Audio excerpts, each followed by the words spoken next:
Om Namo Loe Sarvatrikavarti Ariyantanam. Om Namo Loe Sarvatrikavarti Siddhanam. Om Namo Loe Sarvatrikavarti Ayaryanam. Om Namo Loe Sarvatrikavarti Ujjanam. Om Namo Loe Sarvatrikavarti Saranam. Om Karam Bindu Sanyaktam Nityam Dayanti Yoga. Kamadam Mokshadam Chaiva Om Karaya Namo Namah. नमः समयसाराय स्वानुभूत्या चकासते चित्स्वभावाय भावाय सर्वभावान्तरच्छिदे अज्ञानतिमिरन्धानां ज्ञानाञ्जनशलाकया चक्षुरुन्मिलितं येन तस्मै श्रीगुरुवे नमः तीर्थंकरो जगन्नाथ जयवन्तवर्तो ओंकारनाद जिननो जयवन्तवर्तो जिनना समो शरण सौ जयवन्तवर्तो ने तीर्थचार जगमा जयवन्तवर्तो नमो ये तीर्थनायकने नमो ओंकारनादने ओंकार संगरोतेने नमो ते श्री कुंद कुंदने अहो उपकार जिन बरनो excuse me, कुंदनो जनि दीवनो जीन कुंद ध्वनियात्य अहो ते गुरु काननो अहो ते भगवती मातनो ध्रुव अचलने अनुपम गति पामेल सर्वे सिद्धन वंदे कहूँ सुत केवल भाषित आसमय प्राव्रत अरे एक शुद्ध सदा अरूप ज्ञान दर्शनमय खरे कहीं अन्य ते मारू जरी परमाणु मात्र थी अरे जम नेत्र ते मज ज्ञान नथि कारक नथि वेद कर जाने ज करम होदय निरजरा बंदते मज मोक्ष ने ओम नमः सिद्धेभ्यो ओम नमः सिद्धेभ्यो ओम श्री शुद्धात्माने नमः जय Jinendra today is January 3, 2018, and we are continuing our discussion on Samaysar. We are on the slok number 7. Again, as we said before, slok number 7 is a prelude to the stanza number 13. Slok is called Kalash. Kalash is kind of pinnacle. Pinnacle means on the top of the temple. When there is pinnacle, means the temple is beautified by having pinnacle at the top of the temple. Similarly, here there are 415 stanza in Samaysar. Samaysar 415 stanza, that is quote unquote temple. And then that was written by about 2000 years back in the beginning of this century, the beginning of the first century, actually the mid first century. And after 1000 years, Amrit Chandra Acharya Dev wrote down Kalash, means this pinnacle, this 278 Kalash that he wrote down, that they kind of beautify this stanza by itself. This stanza that is coming is very important. That's what Amrit Chandra Acharya Dev thought about it. And so he put a couple of Kalash on that one. So that's what we are discussing. And the seventh Kalash is very important. And we had lots of discussion occurred last time when we met, I think a couple of weeks back. So we will start from there and then we'll further progress and we'll be inching towards 13th stanza. Let me bring the slides now, okay?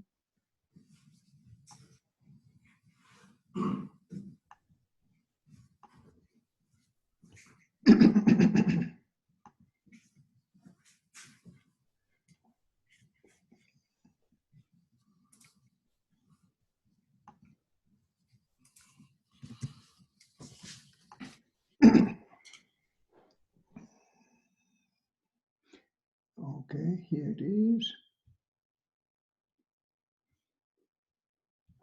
And let me share the screen. Share the screen. Okay.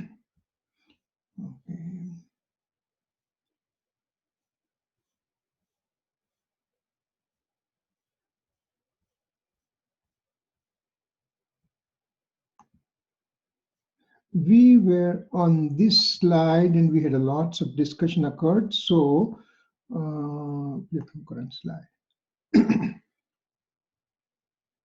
Okay, what we are talking, what Gurudev Sri brought the, 1 second.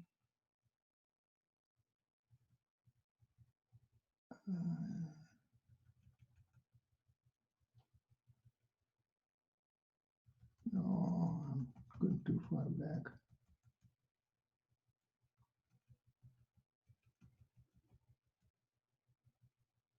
Okay, cause and effect relationship that Gurudev is entering over here. Cause and effect relationship. Karan Karya Vyavastha. It says that cause and effect had to be present in the same substance right now. In the sense, I am the soul substance and my shirt is a matter substance. So if the cause is in a matter substance, I cannot be the effect. Or if I'm the cause, then my shirt cannot be the effect. Two substances cannot have cause and effect relationship. Yes, we can say that the mother is a cause and the child is an effect. The child is getting love from the mother. So this cause and effect relationship is seen in the child and mother. Mother made the food as a cause and child got the food to eat as an effect. But those are the two substances. And when two substances, we are talking cause and effect, means in that particular situation, in which when we are saying that mommy made the food and child got the food. If mommy did not make the food, child will not get the food. That's a cause and effect relationship we are putting. Or as a parents, we did immense amount of our effort, and that's why the child is a successful child today. Those kind of things we are generally talking, these are general talks can be occurring, but cause and effect cannot be in the different substances. For example, if that child is going to excel no matter what happens, he will excel. And if child is not going to excel, no matter how hard parents work, it won't work. It won't happen. So cause and effect have to be in the same substance. So having said that, what we try to do over here by pictorial way, we try to explain how the cause and effect occurs in the same substance. I'll just make everything over here so that way we know it. Now, we bring the cause as the we bring the cause as the peacock. Peacock is a cause and the effect is seen in the form of the mode having illumination. Now, remember, there are two substances we are talking right now. I'm aware of it. We'll bring it in one substance later on. So just for the understanding that a peacock is here and the illumination of the peacock occurred in the knowledge mode. And so one can say there is a cause here, the peacock is a cause and the illumination is an effect. Now, what Kunkunacharya Dev wants to convey to us, what Amritchandra Acharya Dev wants to emphasize on it, and what Gurudev explained in detail to us, that cause and effect has to be in one substance only. How can I make this thing happen in one substance only? We are coming to that one later on. But right now, understanding cause and effect, this guy is a cause and this guy is an effect. That's all we are talking right now in just for understanding cause-effect relationship. This is not a final statement right now. This is a proposition. Now, this knowledge mode has a capacity of self-illumination and alien illumination property. So, self is my eternal soul substance. That eternal soul substance is getting illuminated in a knowledge mode. So the effect occur in a knowledge mode in the form of eternal soul substance getting illuminated. That's the effect. And the eternal soul substance by itself is a cause. This is the true cause and effect relationship in which the soul substance remains as a cause and its illumination in the knowledge mode becomes the effect. So that means the cause and effect relationship that we are talking about is occurring in the same substance. Okay, so that proves our theory. But then what about this guy? The peacock is getting illuminated also in the knowledge mode. And how can we say that cause?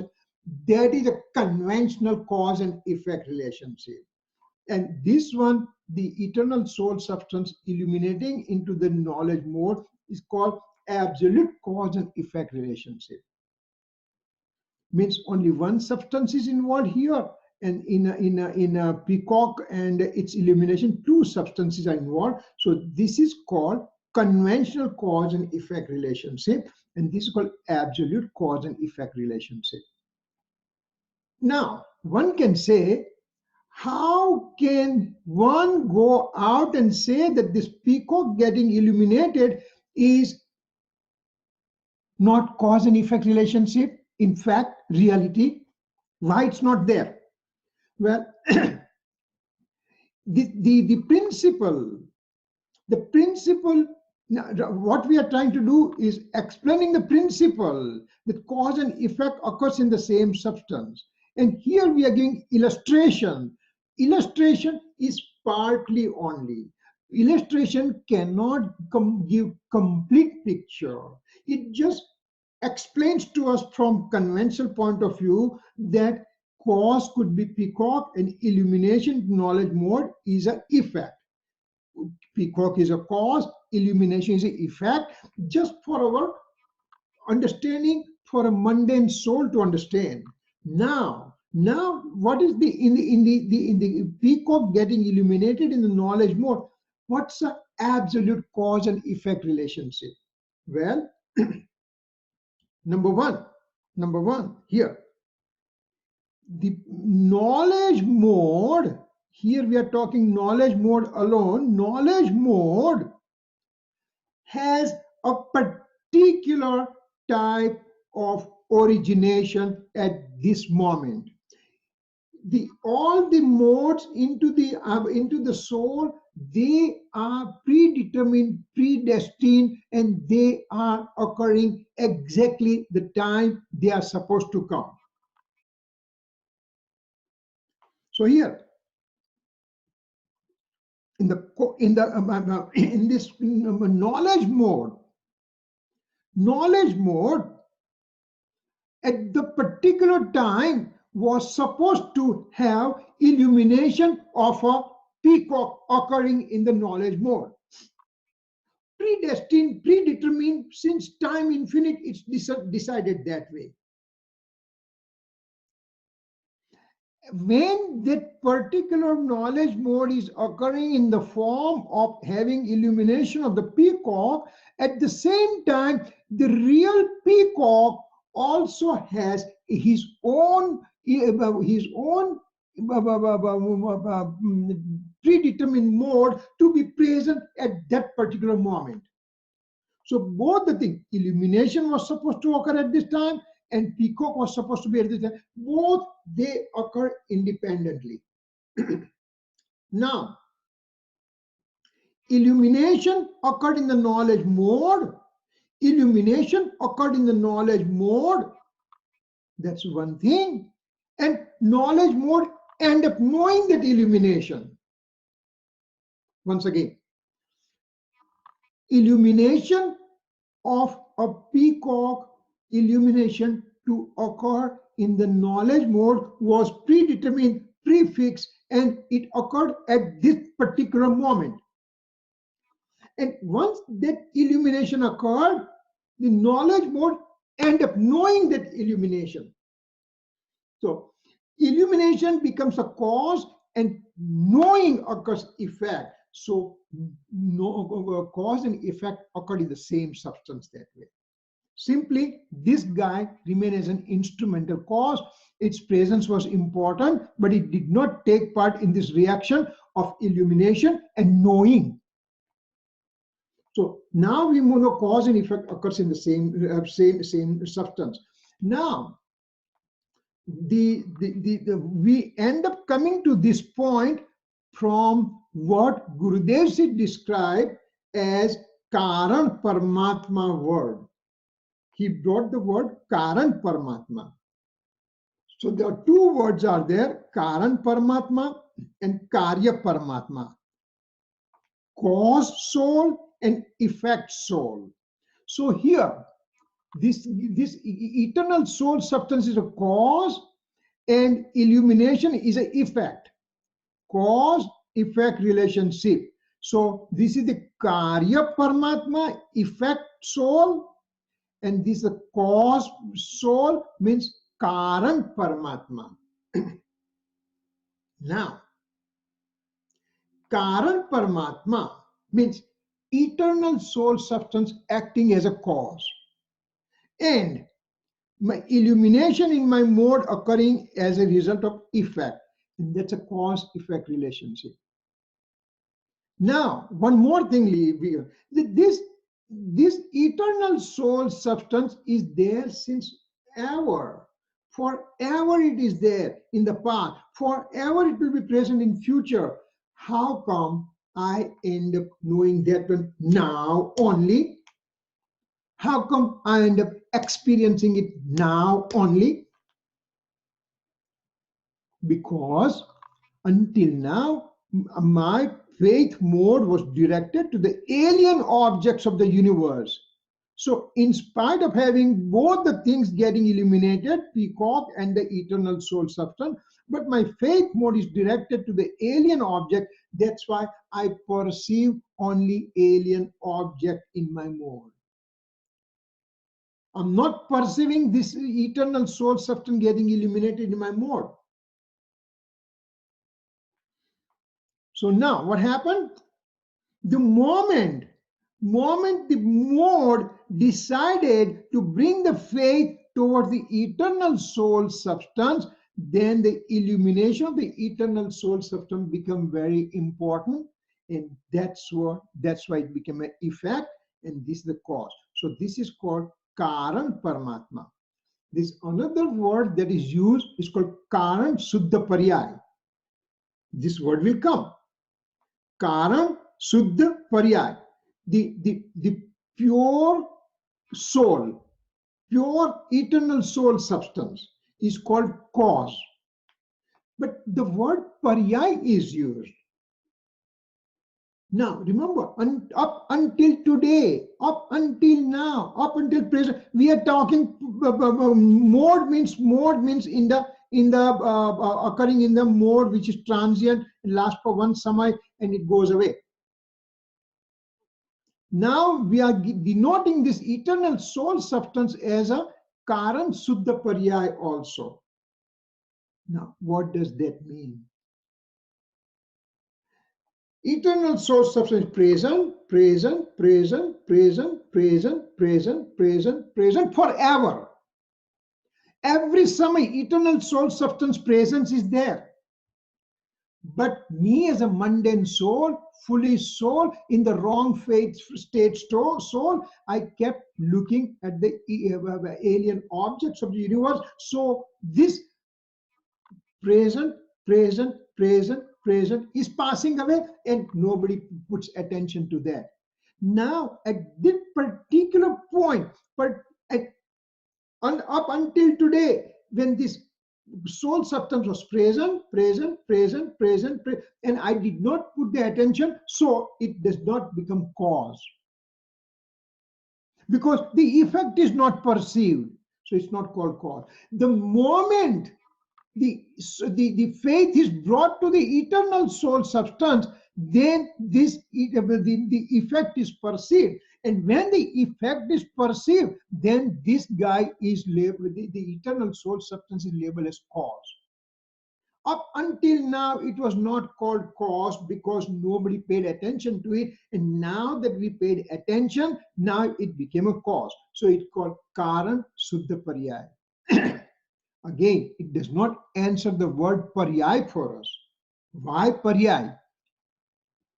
Well, till today, we are knowing that Paryay means modification, modification means change. This change is occurring with the origination, cessation, and constancy, and that's the nature of the mode. We know that part, but there is another meaning for this Paryay. Another meaning for this Paryay means when there is general nature, things are there. There is things in a general nature. For example, I can say this is a Panchastikai book. It's a general nature. Now, when I open the book and I can say that in Panchastikai, there are three major divisions are there and so many stanzas are there and everything when I talk about it, and I said that total 173 stanzas are there, and first one is describing about the all the six substances, and second one is whatever. So all those detail, nitty-gritty detail when I give about this book, specificity I describe about this book, that is also called Paryay. General is a non-specific, that is called non-Paryay. But when there is specificity is used, general means Samanya, general nature. But when I give the absolute 173 stanza, and first stanza is this thing and last stanza is that one, and there are so many divisions are there, all the specificity when I describe about the book, then it's called Vishesh. Samanya and Vishesh, common and specific. Common is common and specific can be denoted as Paryay. For example, here, this is a common, eternal soul substance is there, common forever. But my mode is a specific, for infinite times I have a mode coming out, infinite times modes will be coming in future. Not a single mode is exactly same as the other one. They all are different because they're specific in nature. So specific in nature can also be called Paryay in Jain philosophy, especially in Kunkunacharya Dev's literature. And so this eternal soul substance is called Karan, means cause, Suddha means pure, Paryay means specific. Why specific? Eternal time, it's there, having presence forever. But when I bring my attention to this eternal soul substance, then that eternal soul substance is perceived in my mode. And so that particular time when I put my attention to this eternal soul substance, that particular samay is called specific. And that's why it's called Karan Suddha Paryay. So Gurudev quietly, simply, he said Karan Suddha Paryay and he started walking away. For us, it takes time to understand, and this is what it is. So now, Karan Paramatma or substance as a cause. Karan Paramatma we can say, Karan Suddha Paryay we can say, cause pure soul we can say, we can give whatever name we want to give. So, if there is a cause, there has to have an effect. Now, we are talking other way around. Here, what did we say? The effect is felt, and that's why we label this substance as a cause. Here we just say, when there is a cause, effect has to be there. Now, other way around, it's talking. If my eternal soul substance as a cause present forever, why there is no effect felt within me? Why in the Nigod cell, lowest form of life, the cause is there. So why effect in the form of samyak darshan is not felt, experience is not felt. So when one brings the attention to the eternal true nature of the soul, then cause comes to be known. Cause is labeled as cause only when I bring my attention to the eternal soul substance. Then the effect in the form of pure mode occurs in the mode. Effect is present in the mode only when I bring the attention to the eternal soul substance. This mode has presence of conviction about the eternal true nature of the soul. If we understand these few bullets, that means at this point you end up knowing 3 to 15 stanzas in Niyam Sar, and they are the most important stanzas. So we just summarize all those 3 to 15 stanzas within these couple of slides. In fact, this concept is so radicalized concept that when Gurudev presented for the first time in Songad, there were big pandits were sitting. Those who are extremely highly learned people were sitting there. They were confused. They had no clue what Gurudev is talking. So he has to talk slowly and explain to them in a different tones and everything. So here we are able to understand that one. So because Gurudev kept on repeating those things, and as a result, all other followers of Gurudev kept on repeating, and as a result, we understand what he wanted to say at the time. Okay, having said that, we are going further into the Kalash 7. Eternal soul substance is present since time infinite. Only when the attention is brought to its pure point of view, then experiencing phase follows. Atma Jyoti Pragat Hui. The luster of the eternal soul substance is now manifesting in the mode. When we bring the attention to the eternal soul substance, then the luster of the eternal soul substance is present in the mode. It's manifesting in the mode. This Kalash is a prelude to the 13th stanza. So here in 13th stanza, we'll be talking about luster of the eternal soul getting manifested in the mode. That's a thing we'll be talking about. So gradually, Amrit Chandra Acharya building up this campo for us for this 13th stanza. With the attention focused to the eternal soul substance, then then the modal is over with. Modal state is over with. Eternal soul's conviction is felt in the mode. 9 real divisions in the mode comes to an end. Okay, now what he's talking, what Gurudev is talking to us, that when we just look at the eternal soul substance, with eternal soul substance means attention is brought to eternal soul substance, means conviction about my true nature is felt in the mode. My eternal soul substance conviction is felt. And when that conviction is felt, then the division of 9 reals, now tattvana bhed, divisions of 9 real, they become become insignificant.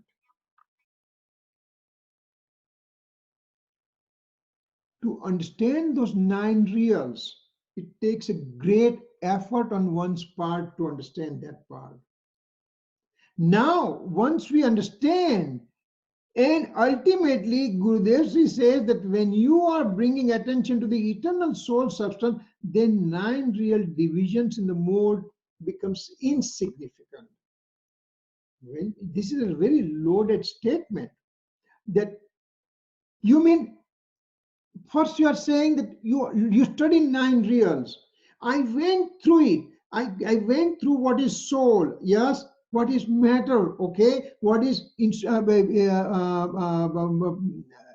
auspicious inclination, what is inauspicious inclination, what is the inflow, what's a bondage, what's a stoppage, what's a shading, what's a liberation. All those 9 reals I learned by heart, and it was difficult, quote unquote difficult. And now you're telling me, after learning all these things, that they are not important. It's just like me climbing to the 2nd story, and I climb the 10 or 14 steps, and whatever steps I'm going through, they are important. But once I go to the next level, then the previous step becomes less important for me. While I am on that step, it is important. If I ignore that, I'm going to fall down.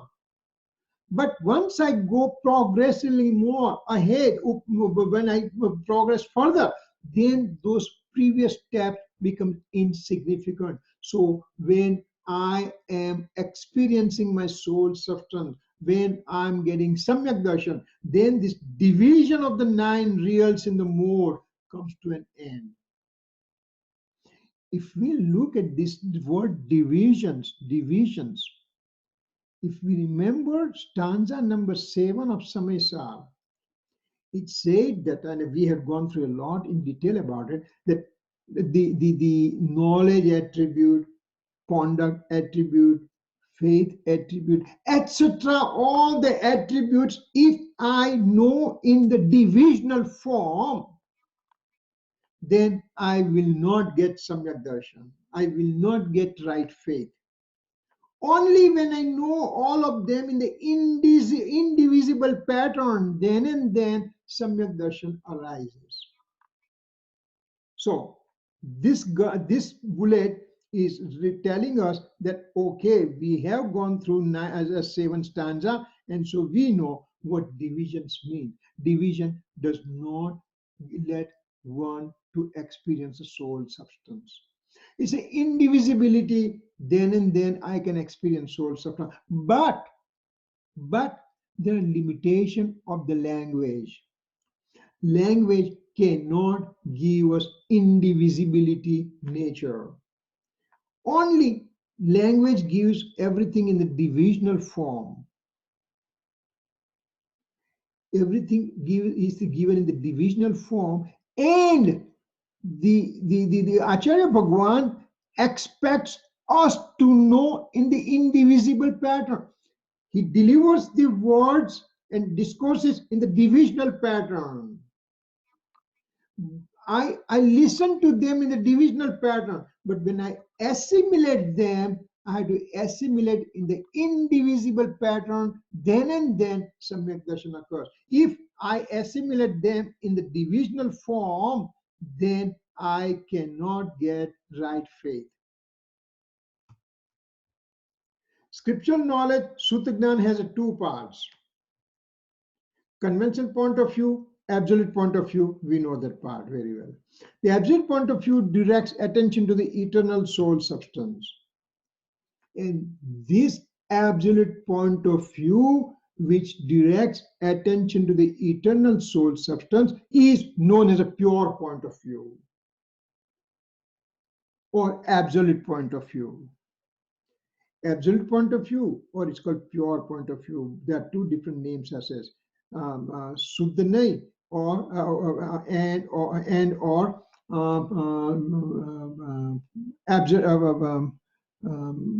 Nishchay nahi.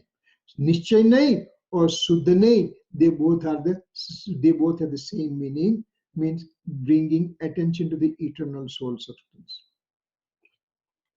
Considering from the modal aspect, now Gurudev is throwing another radical concept, and that chapter is coming up.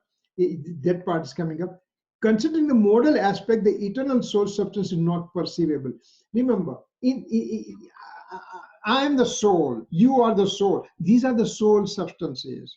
Soul substance, if we dissect the soul substance, there are 3 things can be found in that one. Soul as a substance, infinite attributes, and modes. So these 3 things. attribute, so substance, attribute, modes are present in a given substance. Now, soul, substance, and attributes are inert and they are non-active. Means they are there, stationary. That's it. They don't do anything. So no action is occurring in the soul substance, no action is occurring in the soul's attribute. Only action is felt in the mode. So modes are the one which chose the action, and soul substance is inert. It's quiet. It's non-reacting, in non-doer. So it's called avyakta. Vyakta means perceivable, and avyakta means non-perceivable. I'm angry.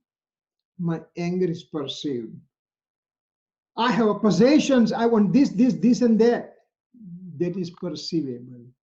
But who is doing all these things? The mode is doing. Behind the mode, there is a soul, attribute and soul substance, and that soul substance is non-perceivable. Non-perceivable because the knowledge I get right now is from the five senses and mind, and they are called matter, and they will know only matter substance. I want to know the formless, eternal soul substance, indivisible, and invisible and indivisible soul substance. I want to see. So that will not be seen. The effect is seen in the form of modes. Gurudev is bringing this one. There are 6 points of avyakta is coming up right now. As we said before, few times before, he said, Gurudev used to do the daily routine. His daily routine used to include 175 things that he used to recite. Means he will recite 24 God's name, 5 Bhagwans who are celibate from the birth, and that is the Vasupuja Swami, Malinath Swami, Neminath Swami, Parsanath Swami, Mahavi Swami. They were the celibates throughout the life. So he will go 24 gods, then 5 celibate Lord, and then he will recite 6 avyakta bol. Avya means a non-perceivable form of soul substance in a 6 different way that he will be reciting that. He'll also recite 10 points that Srimad Rajchandraji talked about soul. Swadravyana anya dravyana bhinna bhinna jo, swadravyana rakshaktvarathitava, swadharaktvarathitava, like that. The 10 points are there.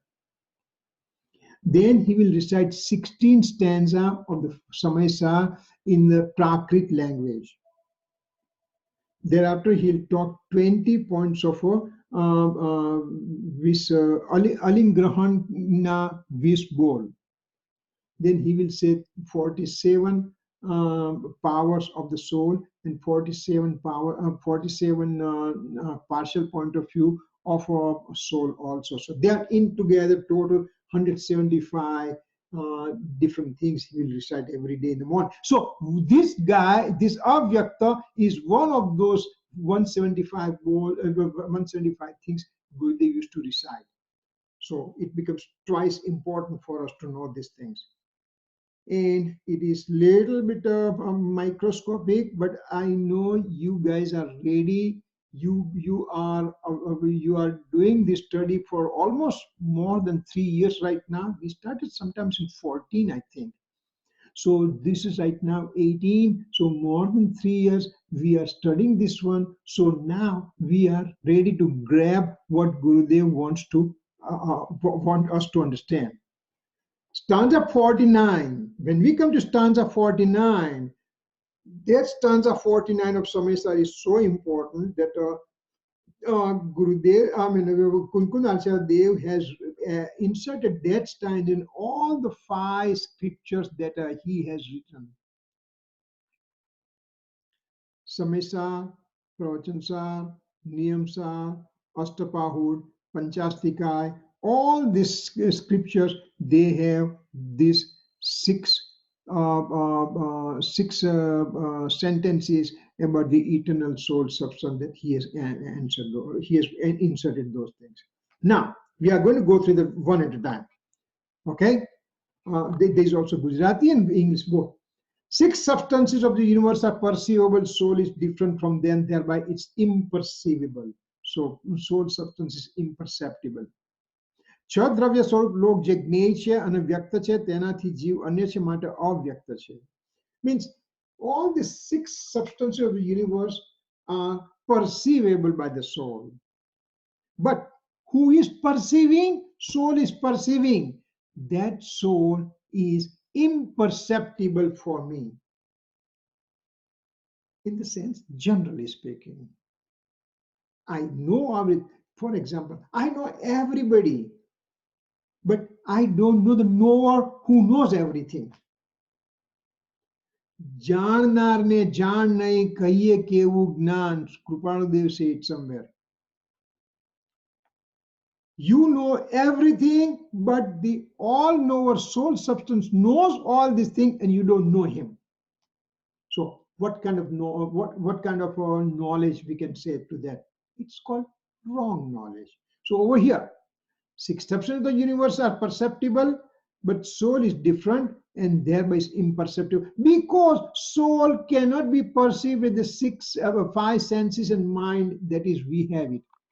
Five senses and mind will give the knowledge about the matter substances of the universe only. That's the first ball. Second one, multitude of toxic emotions occurring as a result of fruition of deluding karma are perceptible. Eternal soul substance is separate from them, thereby is imperceptible. કસાયોના સમૂહ જે ભાવક ભાવ તે વ્યક્ત છે તેનાથી જીવ અન્ય છે માટે અવ્યક્ત છે. That means I have toxic emotions occurring within me: anger, deceit, ego, greed, all those things occurring within me, inclination of attachment, inclination of aversion, ignorance, and the wrong faith, and all those things are occurring within me. And me getting anger, deceit, ego, greed occurring within me, but there are also fruition of karma standing over here. And so my anger and fruition of karma both have principal cause, auxiliary cause relationship. I have an anger. How do I know that? I have an anger within me. Within me I have an anger, and it is not perceptible because it's not, but there is a fruition of karma is there, and fruition of karma tells somebody that, hey, there is an anger going on within this soul. So fruition of karma is telling us that there is an anger within me occurring. So my anger gets publicized by this fruition of the karma. So, for example, when there is anger is occurring, I have the effect of anger. My pulse rate is going up, blood pressure is going up, I start sweating, I start shivering, my eyes become red, I start shaking also, my words are coming out in a broken way and everything. And all those things are occurring, telling me that I'm angry within. So I have an anger. I felt the anger. I understood about the anger. But behind the anger, there is a soul substance sitting that is imperceptible because it is present but cannot be felt. The effect of the anger occurring in the mode is felt, but the eternal soul substance is not felt. So multitude of toxic emotion occurring as a result of fruition of karma are perceptible. Eternal soul substance is separate from there, thereby it's imperceptible. So this perceptibility occurs in the mode. That perceptibility occurs in the mode, but the soul substance remains separable. So that's why it's called imperceptible. કસાનો સમૂહ જે ભાવ ભાવતે વ્યક્ત છે તેનાથી જીવ અન્ય છે માટે અવ્યક્ત છે. So that's the second ball, second point out of 6 points. Third point. All modes of consciousness are immersed in the conscious nature's eternal soul substance and thereby are imperceptible. ચિત્ત સામાન્યમાં ચૈતન્યની સર્વશક્તિઓ નિમગ્ન છે, અંતર્ભૂત છે, માટે અવ્યક્ત છે. This is a very, very delicate point that we need to understand what it says over here.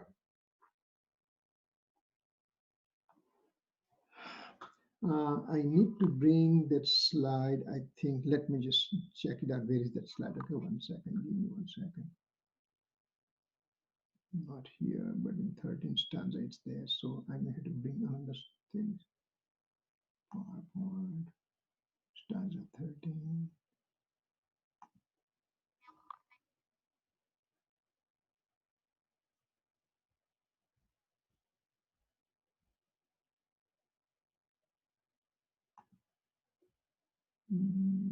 Stop share. Share screen. Okay, share screen.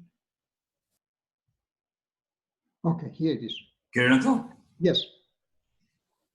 I'm sure in your explanation you'll get to this, but if you don't get to it, I'll ask the question before your explanation. Go ahead. Start. The second point of Yeah. refers to toxic emotions. Mm-hmm. The third point of Vyakta touches on modes of consciousness. Yes. Point 2 is toxic emotions are supposedly Vyakta. Yes. Modes of consciousness are supposedly avyakta. Mm-hmm. When you get a chance to, please explain why there's a difference between toxic emotions and modes of consciousness. Okay. All right. So we are just coming to this one right now. Okay. Let's see. Your question is, toxic emotions are expressible, perceptible, and eternal soul substance is imperceptible. That's a question. That's a point number 2.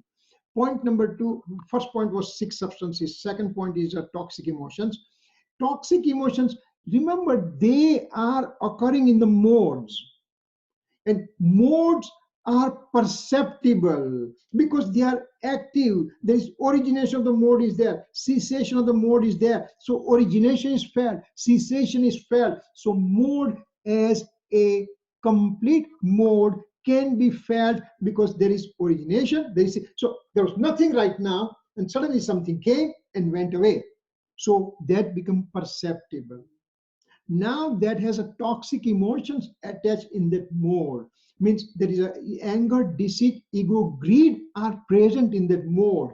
And that anger, deceit, ego, greed. For example, I myself have anger right now. I'm deceitful nature. I'm egoistic person. I'm possessive person. Anger, deceit, ego, greed are within me. I'm aware of those things, for example.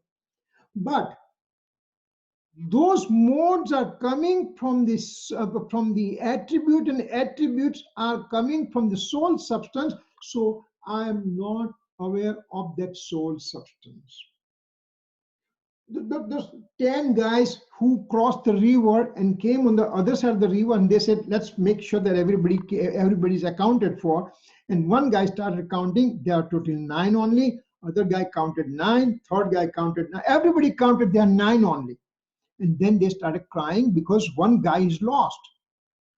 So wise guy is going, and a wise guy is coming and says, why are you crying? Well, sir, we were 10 on the other side, and now we came, and here we are 9. How? Because I counted 1, 2, 3, 4, 5, 6, 7, 8, 9. So wise guy understood and says, listen, you guys have counted everybody except yourself. Same way, in my modes, I have seen anger, deceit, ego, greed. But who is the originator? Where is the source? I'm seeing the sunlight, and I'm seeing sunlight, but the original source of sun, I'm not able to perceive that sun. origination of the mode is occurring from the attribute, and attributes are supported by substance, and I am not aware of that substance. If I'm aware of that substance, means I'm engrossed within Samyak Darshan and then ultimately liberation. But here I have not perceived myself, because from time infinite I brought my attention to the eternal soul, and I take the attention away from the eternal soul substance. That's why eternal soul substance has never been perceived so far to me. So that's a second point. Now we are coming to the does it make sense, second point right now, Ankit? Or if there's a question, let's discuss that question. Don't worry about it, I mean, we don't have to finish anything. Go ahead. No. I mean, I guess my question, you've addressed half of it. I understand why toxic emotions are perceptible. The only question is, I don't know why we can't call toxic emotions part of consciousness. Oh yeah, they are toxic emotion. Well, remember, they are part of consciousness, but not part of the consciousness. Both ways we have to consider. Fine, but it's still like I think you could still consider it toxic emotions or internal. So you can call it sadbut upcharit vyavahar. No, sorry. You can call it sadbut anupcharit vyavahar. Upcharit, yes. Upcharit vyavahar. Yes. So like, I'm sure there's a very good reason, but on one hand, some modes of consciousness are considered avyakta, but these modes of consciousness, in so much as they are asadbud, sadbud upcharit, these are considered, perceptible. So it's kind of weird because some are imperceptible, some are perceptible. No. Okay, I got your point. See, the toxic emotions we are talking only. Now, we not only toxic, but we also take modes there, whether it's a pure or impure. Let's put it both. Both the pure or impure modes are perceptible. But the eternal soul substance from where these modes are coming, that eternal soul substance is imperceptible. When we say imperceptibility, we are talking eternal soul substance, not the attribute, not the modes. Okay. So when you say that toxic emotions are called perceptible, what about the pure modes? Are they not perceptible? Well, they are also perceptible because they are modes, because there is origination, then there is cessation. So I said, oh, something came and went away. If you go to point 3, forgive me for interrupting. If you go back to point 3, go to that previous slide. Okay. In point 3, I believe that Swamiji is referring to modes. Yes. Right? Yeah, okay. Now that's what I mean. The third point is very important. That's why I had to bring the slides to just make sure that we understand that properly. So let me just bring that one at a time, and we'll just say what it tries to tell us. Now, there is a fountain going on, water, and the lights are there, and I can see colorful lights, right? This is the thing that I'm perceiving right now. The example only right now. So now what's happening? This is the water has eligibility in the form of a color at that particular moment. This water at this point had mode which has eligibility to be in that red color. This water over here had a mode which is supposed to be in the green form, eligibility, and this one is a yellow, whatsoever, so on and so forth. So this mode of water had eligibility to be in that particular state. Simply that one. Water is a substance and has a mode which had an eligibility to be in particular form at that particular samay. Okay, all right. Now, lights at the time are simply acting as an instrumental cause. Light's presence is there. Light's presence is there, but light has not done anything. The water was supposed to be in that red, green, yellow form at that particular point, and light simply acted as an instrumental cause. In the previous slide, when we saw peacock was an instrumental cause. Now, in my mode, at that particular time, I'm supposed to have illumination of the peacock because of my own mode. Same way here, the water mode was supposed to be in the colorful form, and light simply acted as an instrumental cause at this particular moment only. Are you with me so far? Yes. This one has an eligibility, water had an eligibility to be in that form, and lights were acting as an instrumental cause. Now, this relationship lasts for one samay only. When this water goes back, into the pond, it just goes back as water only. Outside over here was a colorful water because the lights were acting as an instrumental cause. When the water falls down, this fountain's water falls down, it goes back into the pond as a water only. And that's what the next thing is. After one summer, water goes back to the pond with its own eligibility. Now, what does that mean? It means this water at point X was supposed to be in the red form that was written in that water molecule. When that water molecule was supposed to be in that form, this light was supposed to be acting as an instrumental cause.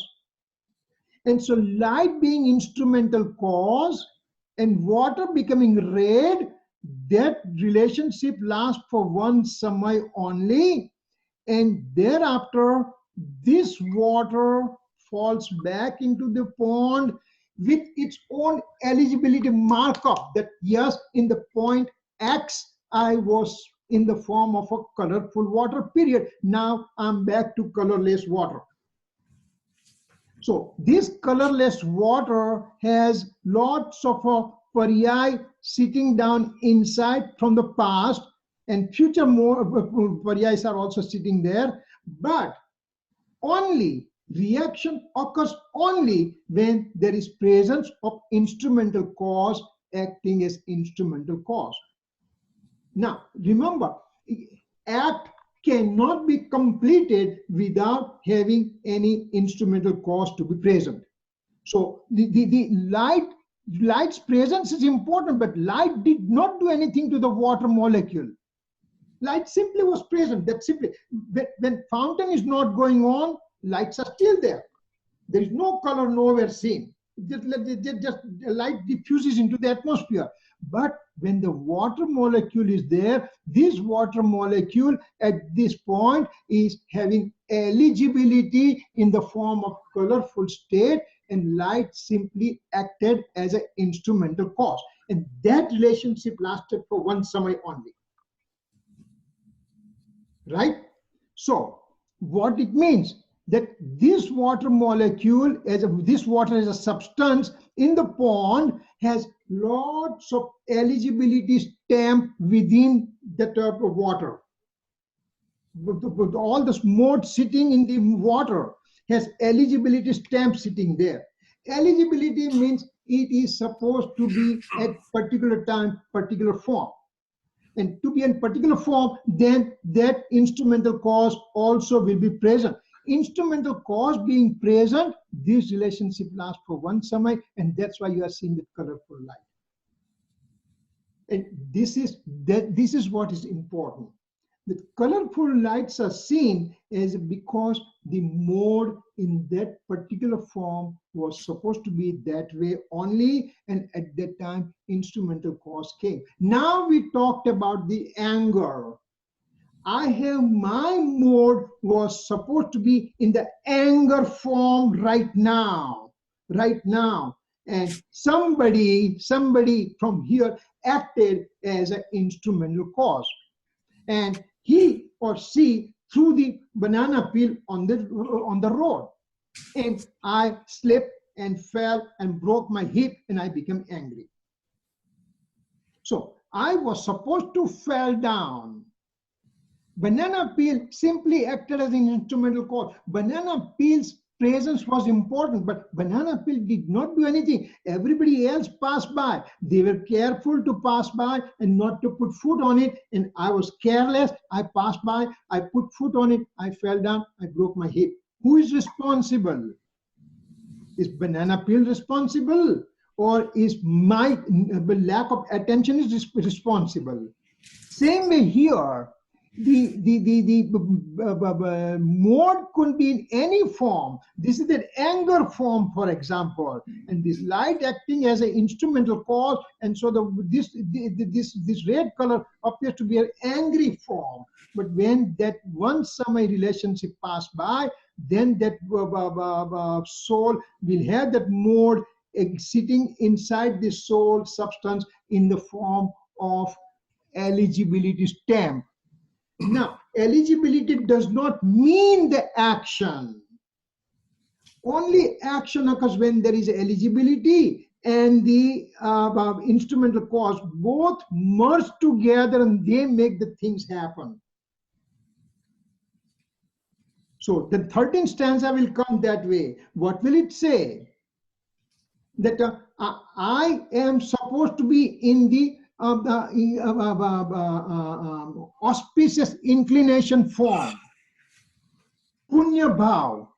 I'm supposed, my mode has a stamp to be in this particular form in a punya bhav, auspicious inclination. At the time, auspicious inclination producing karma, fruition occurs. And while that fruition occurs and my mode in the form of eligibility comes out, both work together, and as a result, I can see that auspicious inclination occurred in the soul. Once that moment passes by, instrumental cause is over with, there is no instrumental cause present over here, there is no fruition of karma present here, and then my mode sits down into the soul with the eligibility stamp and says, yes, at that particular point, I was in the inclination of the auspicious inclination form. That's it. So the mode getting expressed, this is the express mode. But in the water, there are lots of modes which passed by before and lots of modes which will be coming in the future. They all are sitting in the eligibility form. Only when instrumental cause is present, then the whole act is going to occur. Eligibility alone will not make that act happen. Eligibility needs to have instrumental causes present. Instrumental cause does not do anything, does not take part in the reaction, but its presence is important. For example, Samyak Darshan, I'm going to get it with my own personal effort. Me, I'm going to get Samyak Darshan with my personal effort. At that time, Dev, Shastra, Guru, Omniscient Lord, Holy Scripture, and enlightened monks will act as instrumental cause. Their presence is important, so they are present.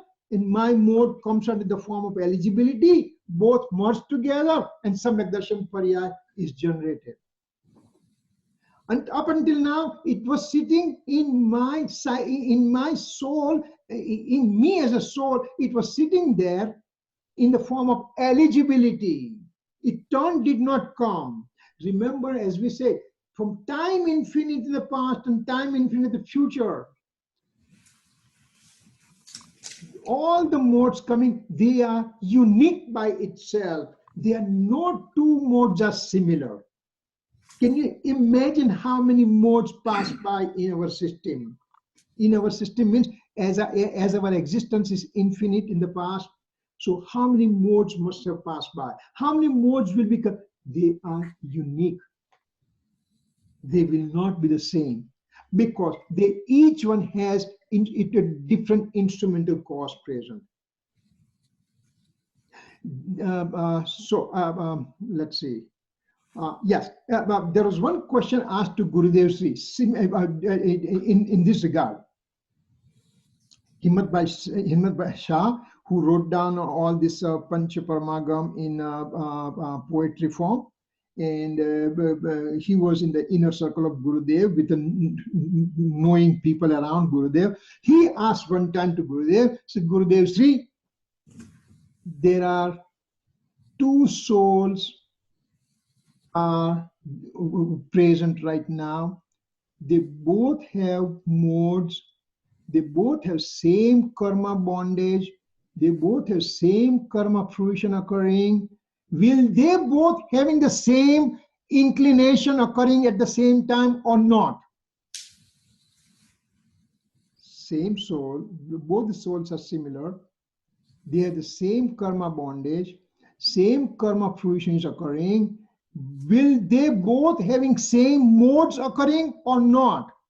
And Gurudev said, no way, because each soul has its own mode, and so it's separate from the other soul, and also in each soul, each mode is separate from the other mode also.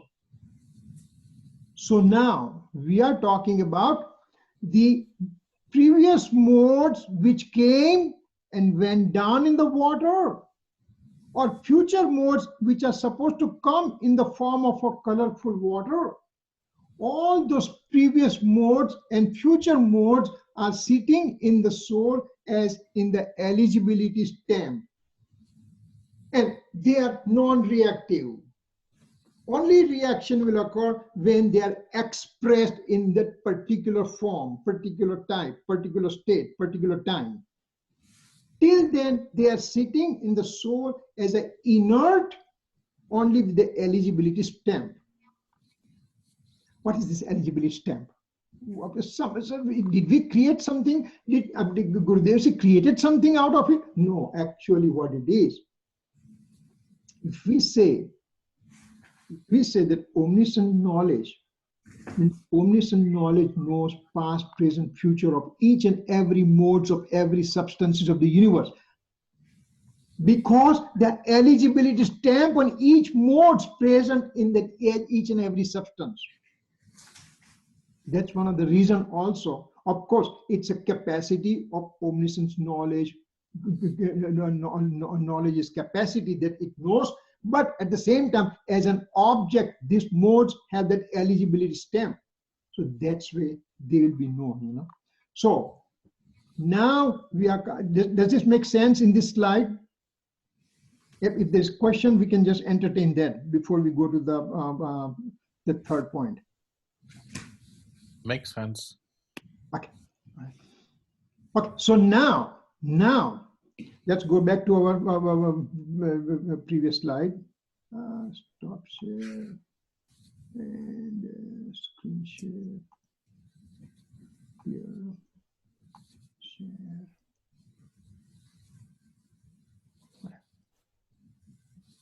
Stop share.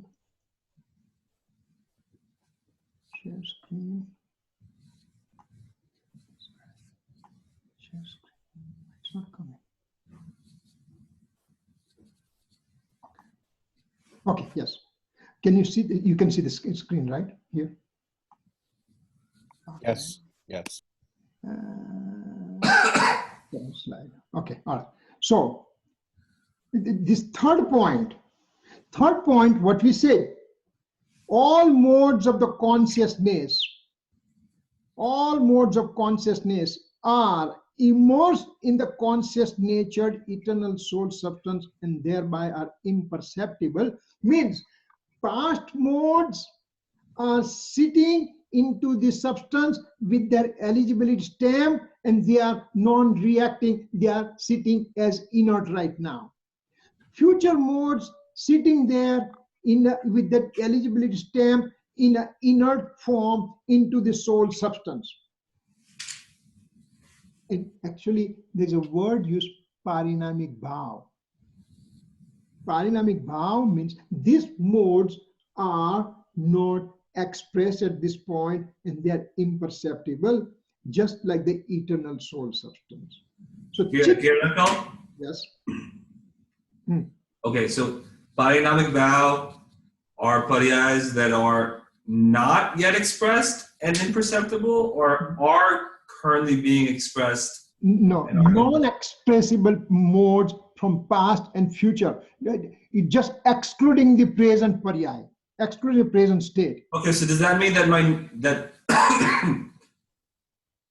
that the paryay in my gyan gun 3 seconds from now is a parinamic bhav? Yes, yes. Okay. Why? Because that's called word nirapeksh. Nirapeksh means let me just find that word. I'm just blanking out right now. So please bear with me. Okay, 1 second.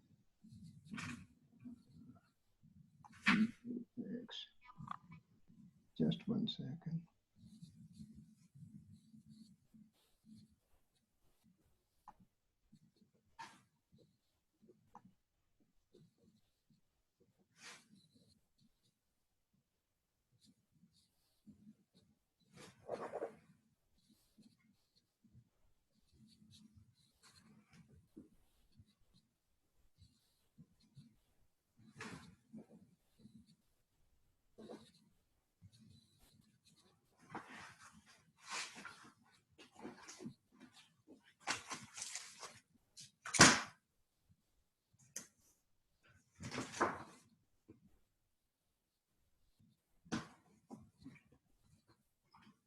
Actually, nirapeksh means non-relativistic.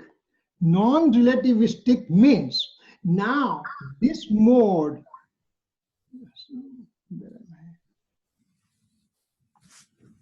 this mode which has gone back to the soul substance is non-relativistic, means it is not getting expressed, it is just sitting there. There is no presence of no expressible mode, because there is also not presence of any instrumental cause present and everything. So it's a non-relativistic mode. That's called nirpeksh mode, which is sitting in that thing, or it is without any reference, because there is no reference of anything.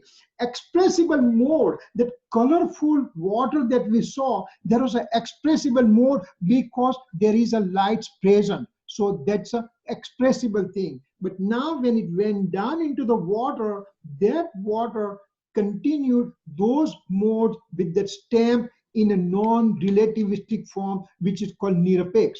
Same way, eternal soul substance is nirapeksh. Same way, the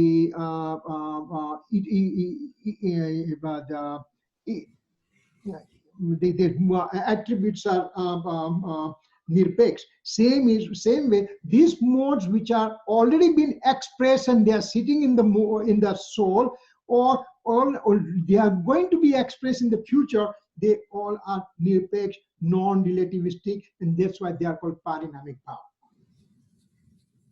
Only the present express mode is relativistic, because that express mode needs to have presence of instrumental cause, and that's why it's called sapeks.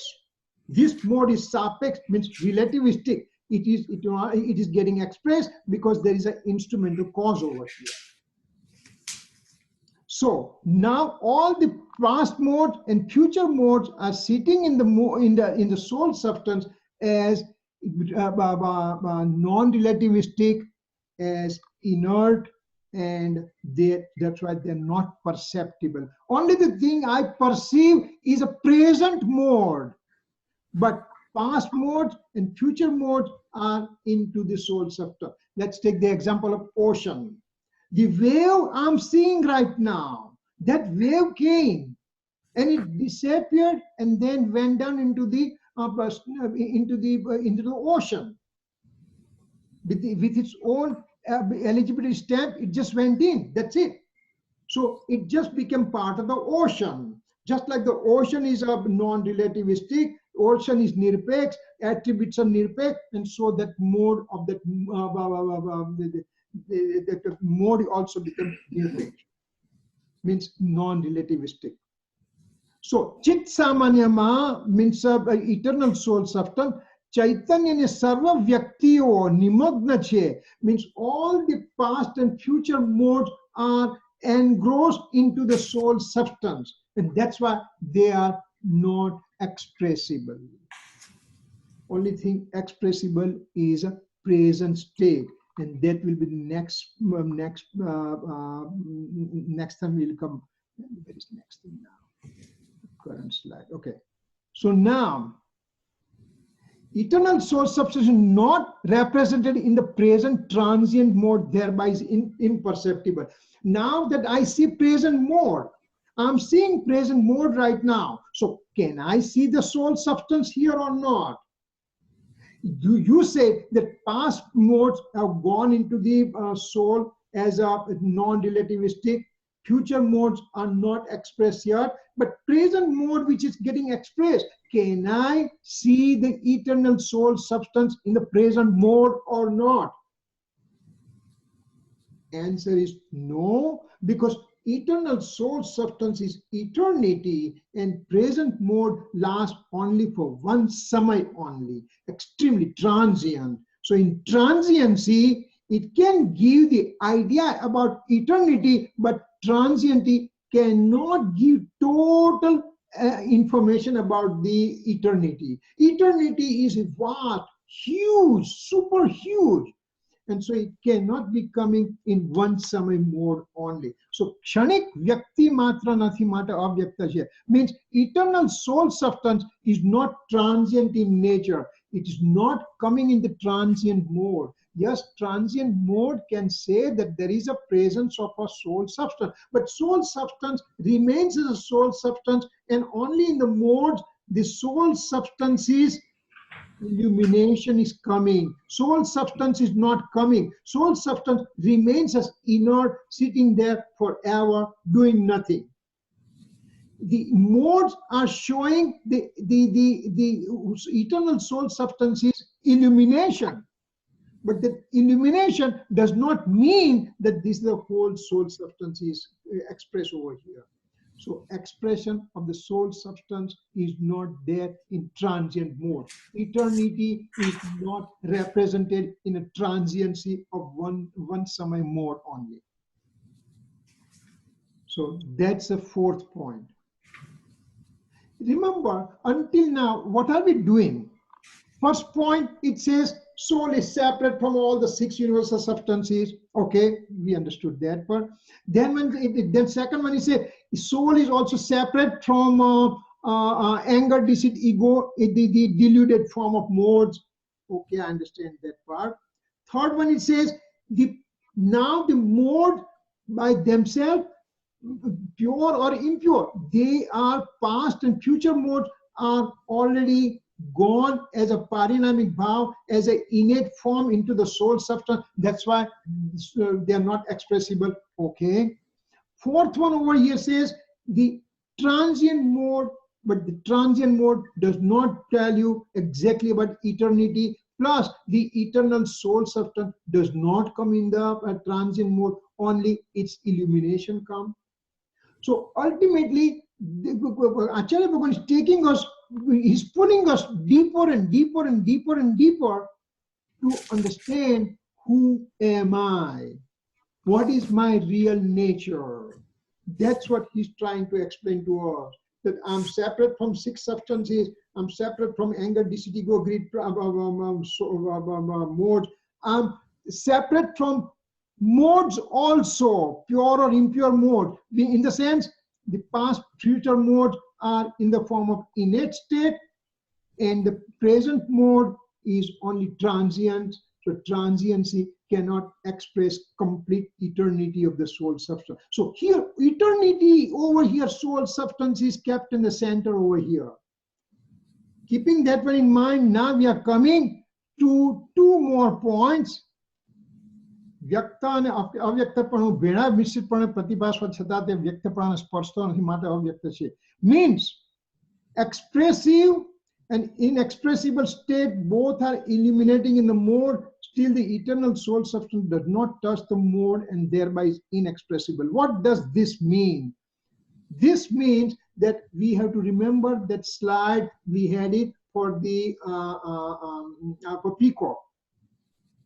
Peacock is present here, and eternal soul substance is present here. Both are getting illuminated in the mode. So the peacock is getting illuminated, eternal soul substance is getting illuminated. So both are present in the mode.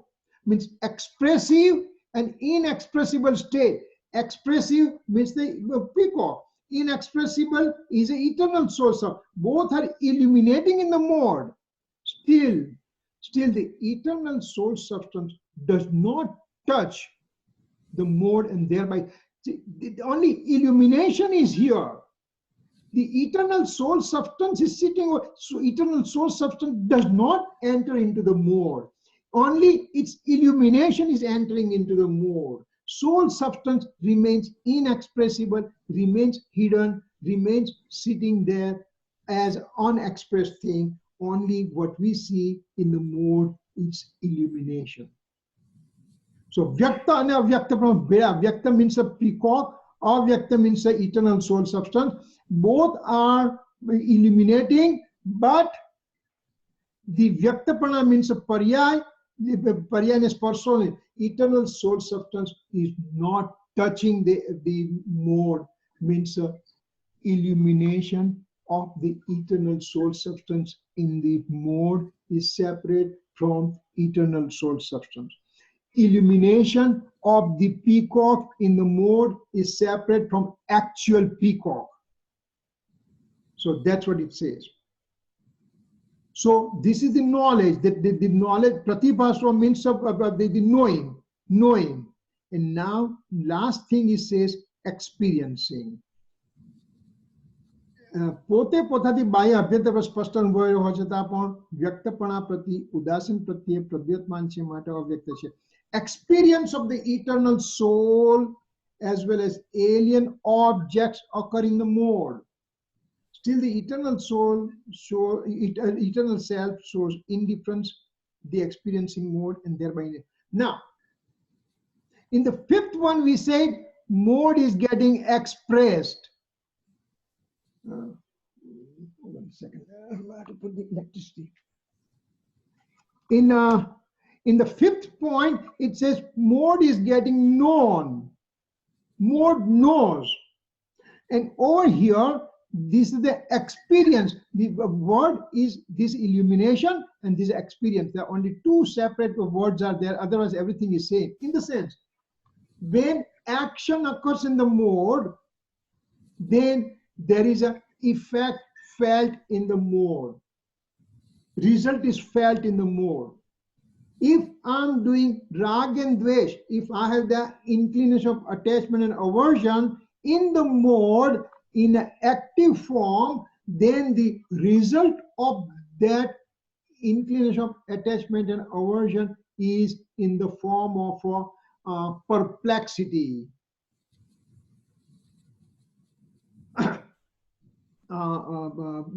Perplexity means it is unhappiness. The soul is not happy at the time. It's a perceived happiness. I ate very nice food. I had a perceived happiness, but again it's a transient in nature. Eternal soul substance, when the actual experiencing of the soul is occurring in the mode,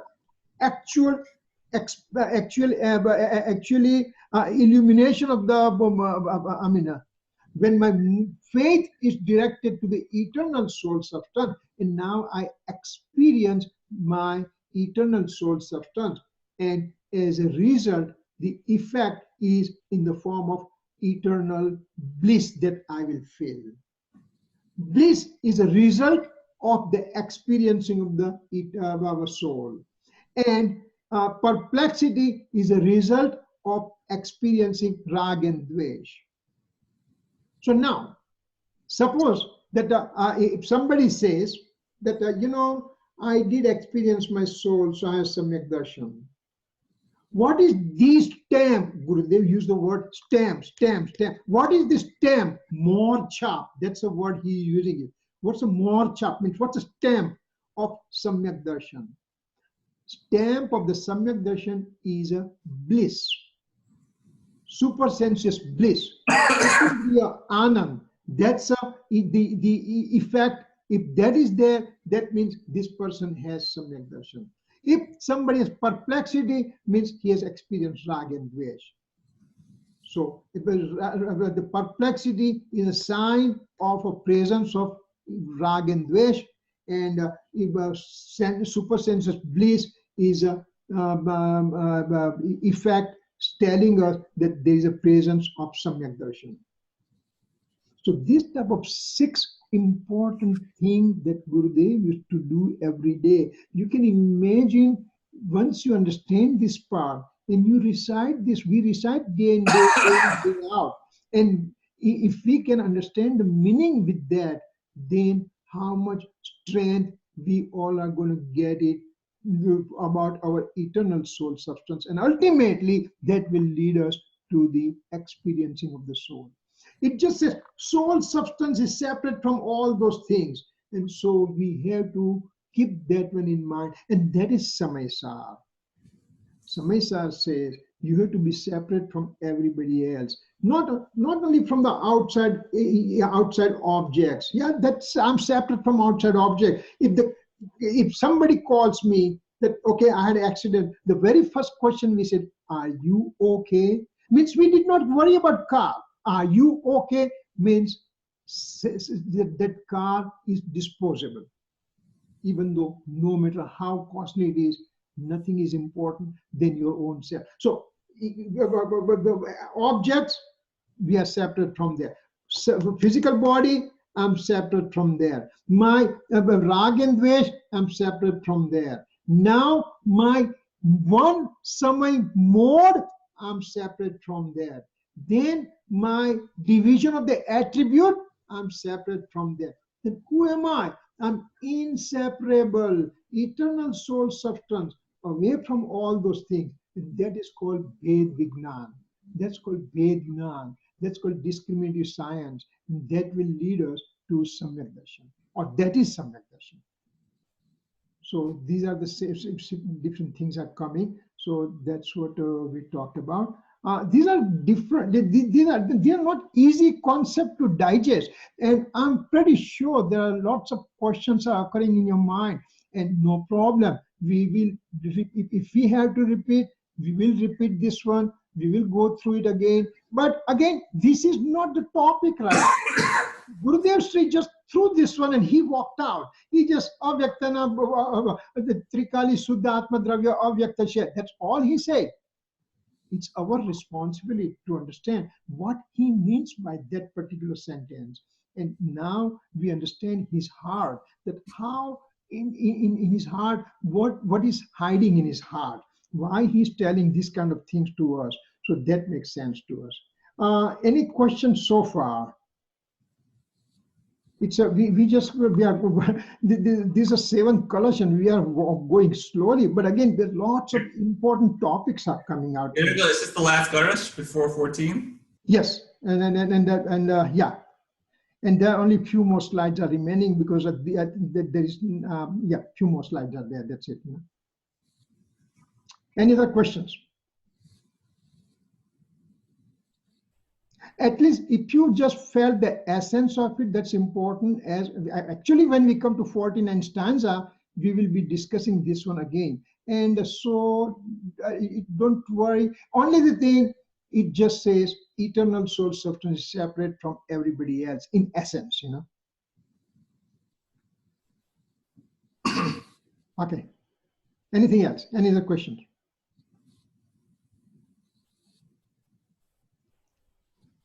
Okay, shall we do the closing then?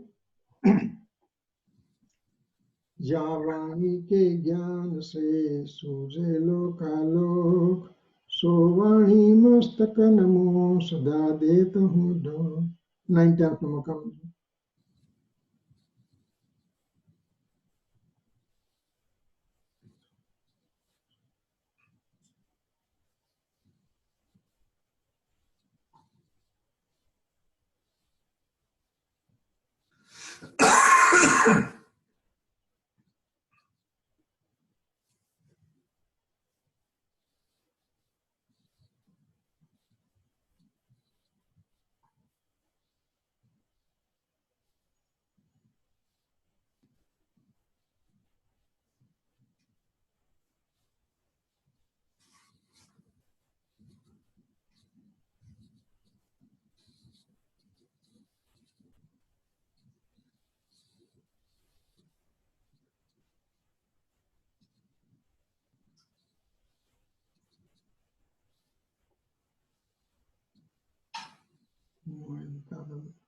Michai thank you.